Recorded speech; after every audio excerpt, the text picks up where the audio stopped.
Hello everyone, আমি Puja. Welcome back to my channel. কী কোথা থেকে ভিডিওটা দেখছেন অবশ্যই কমেন্টে জানাবেন। আশা করছি আপনারা সবাই অনেক অনেক অনেক ভালো আছেন। আর আজ সকালবেলা আজকে অনেক বেলা করে ভিডিওটা স্টার্ট করলাম। এই যে সকাল সকাল উঠে রুদ্ররা তো খেয়ে দিয়ে নিচে চলে গেছিলো। আর আমিও দেখো ঘরের সব কাজবাজ করে স্নান টান করা হয়ে গেছে, কিন্তু পুজোটা এখনও দেওয়া হয়নি। আর আমি এখন ছেলের ঘরের ওই মানে খেলার ঘরটা লাগাচ্ছিলাম। আর তখনই দেখো রুদ্ররা চলে এলো। এসে আর এই যে চেয়ারে উঠছে বলে আমি এবার চেয়ারটা বেঁধে দিলাম। তো আমি ওইগুলো করে দেখো তাড়াতাড়ি করে এদিকে কাটিং করে বলে টেবিলগুলো সব ফাঁকা করে নিলাম। দেখো এখন একটা কাণ্ড করলো, আমি হাসতে হাসতে পুরো শেষ। আমি তো পুজো করতে বসেছি। আমি প্রতিদিন তো 108 বার শিবের নাম জপ করি, এরকম কর গুনে গুনে।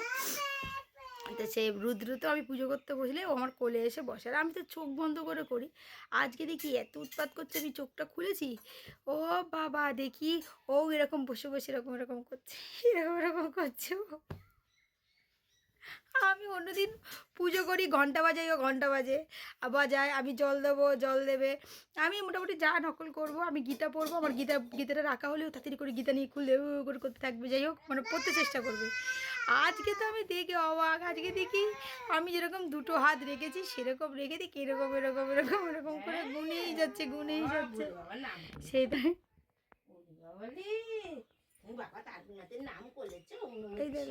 বলতে পারে না, শুধু আমার মুখের দিকে তাকাবে, আমি কি বলছি সেটা বোঝার চেষ্টা করে, বুঝে উঠতে পারে না। আমি তো হাঁটতে হাঁটতে আজকে শেষ পুজোটা করে উঠে। এই তো এইটা নিয়ে যায় রুদ্র, এটা নিয়ে যা, নিয়ে যা। নকুনদানাগুলো সব তোলা হয়ে গেছে প্লেট থেকে। থালা নমস্কার করতে হবে না, তুই সর, চলা এদিকে। মা সরা দিকে একটু। গীতাটা অমনি করে ধরে, গীতার পাপ দিয়ে দেবে পুরো আমাদের ধর্মগ্রন্থ এটা। থালা নমস্কার করে, থালা কে নমস্কার করে? থালা রেখে দোকানে। তুই কেমন করে এম করছিলিস, কেমন করে এম কর দেখি, এম কর দেখি কেমন করছিলিস, এরম কর। এই দেখো এই দেখো এই দেখো ওই দেখো ওই দেখো ওই দেখো ওই দেখো, শিখে গেছে পুরো। কিরম করছিলিস, এরম এরম এরম কিরম কর, ভালো করে গুনে দেখা, ভালো করে গোন। হ্যাঁ, মুখে পিস পিস কর, এম গোন। হ্যাঁ গোন গোন, মুখে পিস পিস কর আর গোন। ওই দেখো ওই দেখো, মুখে পিস, মুখে মুখে পিস পিস পিস পিস করেই যাচ্ছে এই হাত গুনে যাচ্ছে। আমি তো দেখে হাসতে হাসতে শেষ পুরো। ও আচ্ছা, আমরা একটু ধার্মিক হবে, আমার বেটাটা মনে হয় ধার্মিক হবে, আমার মনে হয় একটু ধার্মিক হবে। দেখো কি করছে, এত ধার্মিক, ঠাকুর উল্টে দিচ্ছে পুরো, এত ধার্মিক দিচ্ছে বাচ্চা। পরে তো আজকে যাব কাজে, মানে যে কাজে যাব সেই জন্য খুবই কাজের প্রেশার হয়েছে। যেদিনকে কাজে বেরোয় সেদিন তো আমার খুবই প্রেশার থাকে। আর এই যে মানে শ্যুট সেট দুটো, মানে দুটো প্যান্ট দুটো কুর্তি এখন তৈরি করব, করার পরেই গিয়ে তারপরে আমি নিয়ে যাবো। প্যান্টগুলো তৈরি করা আছে, শুধু কুর্তিটাই তৈরি করব। তো তাড়াতাড়ি করে দেখো এখানে আমি কাটিং করে নিচ্ছি, কারণ এইগুলো করতেও তো টাইম লাগবে, যখন শেষ হবে তারপরেই আমি বেরোতে পারবো। আর দেখো আমি ওই দরজার সামনে এখন পর্দা লাগিয়েছি, কেন বলো তো? আমাদের ওই বাড়ি ঘরের উল্টো দিকে যে ঘরটা আছে সেই ঘরটাতে একজন এসছে, মানে তারা কিনে নিয়েছে ফ্ল্যাটে, তারা তো থাকবে, তবে এখন নেই। আর তারা সামনের মাসেই তারা চলে আসবে। তো ওই জন্য আমি পর্দা সিস্টেম করলাম, নাহলে ওরাও ধরো দরজা খুলে রাখবে, আমরাও দরজা খুলে রাখবো। সব সময় কেমন একটা না, সবাই তো একটা প্রাইভেসি থাকে, তো সেই জন্যেই। আর সবাই যেতে যেতে ঘরের দিকে তাকায়ও বলে ওই জন্য আমি আর ওই পর্দাটা দিয়ে দিয়েছি। তো এই যে আর কি করব। তো পর্দাটা না ভেবেছিলাম পুরো বড় দেবো, কিন্তু আমার কাছে আর বড় পর্দা করার টাইমও ছিল না, আর বড় পর্দাও ছিল না। তার জন্য কি করেছি, আমি দুটো জানলার পর্দা ছিল, ওই পর্দাটাই দিয়ে দিয়েছি। মা বলে অর্ধেকটাই দিয়ে দিই, কোনো সমস্যা নেই। সেই জন্যই দেখো অর্ধেকটা পর্দা দিয়ে দিয়েছি। তো এই বেটা এক্ষুনি আমার কাছে দুটো চড় খেয়েছে, ঠিক আছে? তারপরেও হচ্ছে, মা তুমি হাতে কিন্তু পেন, তুমি ওকে ওখান থেকে সরাও, নাহলে পেনটা নাও, কিন্তু তোমার চোখে গিতে মিতে দেবে। আমি তোমাকে ভালো কথা বারণ করছি, ঠিক আছে? ও কিন্তু বুঝবে না। দেখো কিন্তু ফুস করে রেগে গেলে গিতে মিতে দেবে চোখের উপরে, তুমিও কিছু করতে পারবে না। এভাবে শুয়ে আছো,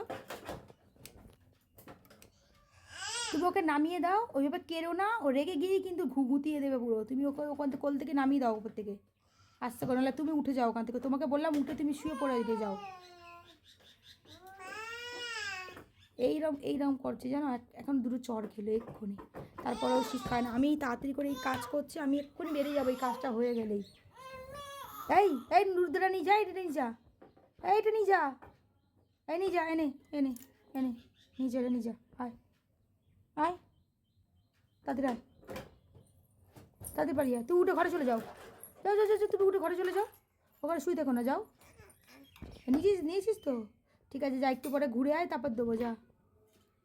ওই পেনটাতে ঘিজিমিজি কর, যা খাতার ওই বইয়ের মধ্যে ঘিজিমিজি কর, ওর মধ্যে ঘিজিমিজি কর, যা। হ্যাঁ হ্যাঁ হ্যাঁ, আমার লেখ তো কী লিখবি, লেখ তোর মধ্যে সব লেখ, হ্যাঁ বসে বসে লেখ, হ্যাঁ লেখ।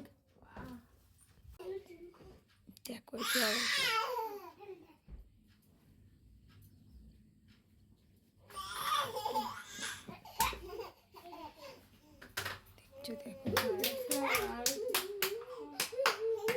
এই আস্তে হাততালি দে, আস্তে হাততালি দে, এই তুই আস্তে হাস, তুই আস্তে হাস, তুই আস্তে হাস।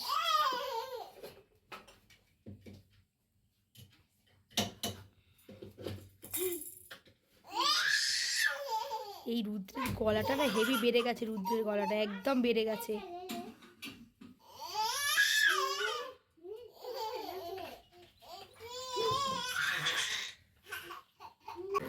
দেখো আমি এখন বেরোচ্ছি কাজে, ওখান থেকে যাবো একটু শপিং করতেও, এই যেদিন একটু ভালো জামা প্যান্ট করে, মানে ভালো জামা পরে বেরিয়েছিলাম, তো এমনি যাও একটা পরে বেরিয়ে যাই, তো শুধু জিনিস দেওয়া চলে আসবে। তো আজকে একটু যাবো, কারণ কালকে একটা ওই যে আমার বাড়িতে আসে না বউ, ওর কালকে জন্মদিন আছে। আর আগের দিন ওই যে বৌদিটা কাজ করে, ওর ছেলেরও জন্মদিন ছিল, তো ওকেও কিছু দেওয়া হয়নি, তো ওর জন্যও কিছু একটা কিনবো। আর ওর জন্মদিন আছে, তো ওর জন্মদিনের জন্য কিনবো। আর দেখি এইটা ওটা কত সাইজকে দেখি, আমার ছেলের জন্য একটা জুতো কিনে নিয়ে আসতে হবে। বাবা কবে টাকা দিয়েছে, তো জুতো কেনাও হয়নি ওর, দেখি ওর জন্য একটা জুতো কিনে নিয়ে আসতে পারি কিনা, কারণ ওখানে খাদিম টাদিম থাকবে। এরা নিয়ে গেলে ভালো হতো জুতোটা কিনতে, এটা শুধু শুধু কিনে নিয়ে এলে কেমন কেমন হবে। চলো যাই, বেরিয়ে নিয়ে আসি। তো দেখো আমাদের এখানে নতুন স্টাইল বাজার খুলেছে, আমি এসছি অ্যাক্সিস মলে, কিন্তু যেটা কিনতে এসেছি সেটা তো খুঁজে পাচ্ছি না, শুধু উল্টো পাল্টা গুমচাম জিনিস খুঁজে পাচ্ছি। চলো দেখা যাক কী পাই, আবার তোমাদের সঙ্গে বাড়ি গিয়ে শেয়ার করবো কী কী নিলাম। যেটা জন্মদিনের জন্য ওই বাচ্চাটার একটা না বলেছিল কি জলের ভিতরে স্টিলের ভিতরে, ওটা স্কুলে দরকার ছিল, তো ভাবলাম ওকে জন্মদিনে ওটাই গিফট করবো, তো ও তো খুঁজে পাচ্ছি না, কে জানি কোথায় আছে। চলো দেখা যাক। এখন চলে হচ্ছে স্পেন্সার্সে, এই যে ব্যাগ নিয়ে নিয়েছি, আর ওর জন্য টিফিন বক্স নিয়েছি, তোমাদেরকে কি ভালো করে বাড়ি গিয়ে দেখাবো। এখন দেখছি আমি কী নেবো, আমার ছেলের জন্য কিছু একটা খাবার দাবার নিতে হবে আমার ছেলের জন্য, বেচারা, আর না গেলে বেচারা আমি ঘরে ঢুকলে হাঁ করে থাকে, কী নিয়ে এসছে আমার মা সেটা জানার জন্য। চলো দেখি ওর জন্য কী নেওয়া যায়। ডাক্তার বলেছে ওকে না দুধের সাথে একটা চকো পাউডার কিরকম একটা জিনিস দিয়ে খাওয়াতে। আমি দেখছি চকো পাউডার কী নেওয়া যায় যেটা দুধের সাথে খাওয়া যাবে। চলো, কেকটা এত ভালো লেগেছে, ঠিক আছে, পুরো একশোকে সব মুখে পুড়ে দিয়েছে, নাড়াতে পারছে না কিন্তু মুখ, তারপরেও মুখে পুড়েছে। দেখো এই দেখো বাকিটাও পুড়ে দিচ্ছে, দেখো একটুখানি কেটেছিলাম এখান থেকে, মাকে তাও অর্ধেক দিয়েছি, ওকে অর্ধেক দিয়েছি, পুরো একদম মুখে পুড়ে দেখো কত ভালো লেগেছে। ভাত খেলো না, ঠিক আছে, তারপরে এদেরকে আবার প্লেট দেখাচ্ছে, দিতে বলছে প্লেটে করে, আর নেই বেবিদের আর খেতে নেই, হ্যাঁ চাটিস না আবার, চাটিস না বাবু, বেবিদের আর খেতে নেই, বেবিদের তুমি জল খাও যাও।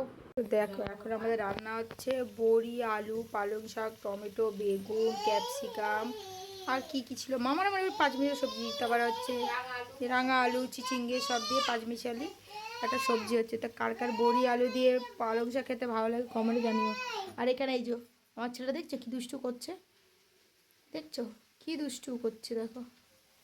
তো তরকারি হয়ে এসছে, আর খাওয়া দাওয়া হবে। সকালে একটু এই যে তরকারি আছে, মাংসের তরকারি, আর আমি এখন আবার একটু ডিম টিম ভেজে খেয়ে নেবো। এখন খুব যে খিদে পেয়ে গেছে আমার, সেই জন্য আমি এসে আর চা খাইনি, এখন বাজে 8:35, তখন আমি এখন ভাতই খেয়ে নেবো, তাই জন্য। চলো।